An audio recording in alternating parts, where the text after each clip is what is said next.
So hopefully, when they play the Texas Rangers this weekend in a 4-game set, hopefully they take some pride in what they've been doing. Hopefully they take some pride in the fact that they're Major League Baseball players living out every little boy's dream in America and make the best use of the time that they have. Because they've got a team that's coming in that's susceptible. The team can run the bases. They're the best base running team in baseball. If we talk about the Tigers' BSR being negative 10.7, right? They've literally lost almost 11 runs on the base pass. The Rangers have added about 13 runs over the course of 62 games on the base pass. That's a good base running team. They lead the major leagues in stolen bases. So our defense has to be ready. Our defense has to be fundamental. The Tigers' defense has to be ready to play come Thursday. Probable starters for this weekend, and of course always subject to change, but toeing the rubber on Thursday is going to be Martin Perez for Texas versus Bo Brisky for the Tigers. And look, we talk about a pitching staff that's hanging on by the skin of their teeth. Bo Brisky has been exactly what we've needed him to be. He's come in, he's given them innings. Yeah, he's given up a lot of home runs, but Tarek Skubal gave up a ton of home runs last year. Alex Faedo is giving up home runs, but you know what? They're doing they are literally solidifying the starting rotation. One of the youngest starting rotations in all of baseball, don't forget right now. On Friday, John Gray came over from the Rockies to the Texas Rangers. He's going to square off against Tarek Skubal, who's going to look to rebound big time. And he's going to need to rebound big time. Hopefully, he's toeing the rubber with the opportunity to get the Tigers on a little bit of a winning streak, 2 games. Hopefully he's not breaking a 5-game losing streak.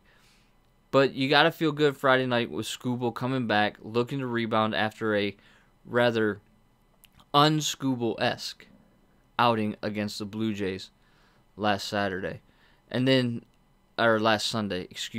Saturday, Taylor Hearn is going to be toeing the rubber for the Rangers against Ronnie Garcia, which could potentially be back-to-back bullpen days with Ronnie Garcia going Saturday, and then on Sunday, Drew Hutchinson is going to get the start again against Dane Dunning for the Rangers. It's a 4-game series. Look, they have 7 games this week. They've already lost 3 of them. They need to win 3 out of 4 against the Rangers to give any sliver of hope, any crack in the door of hope that is slightly ajar right now.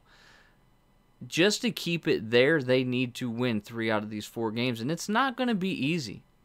They're going to have to grind.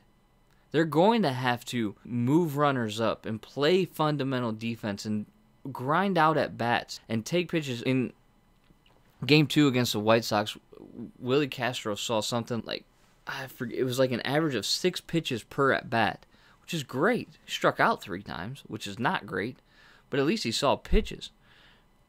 We need more guys down the lineup seeing pitch when you can be aggressive, but at a certain point, you start to make too many mistakes being aggressive, and it's no longer acceptable. So you got to find a way to grind out these at-bats. You got to find a way to finish out this homestand with 3 wins out of 4. And it's going to be a tall task. You got a pretty tall task. You got to definitely keep the Rangers off the base pass because they will put pressure on your defense, which when you have a rather lackadaisical fundamental defense, when a team puts pressure on them, it gets exacerbated and the errors occur.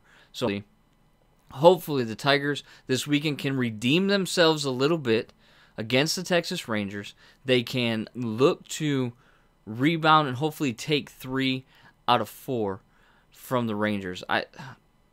Look, a split would be acceptable. Anything less than a split, and it's start planning for the number 1 overall pick, is basically where we're at in this season.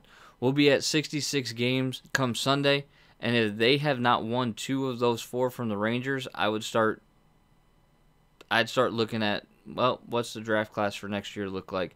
Because there's no way it turns around. Man on a mission, I'ma get it. You know I be on a what?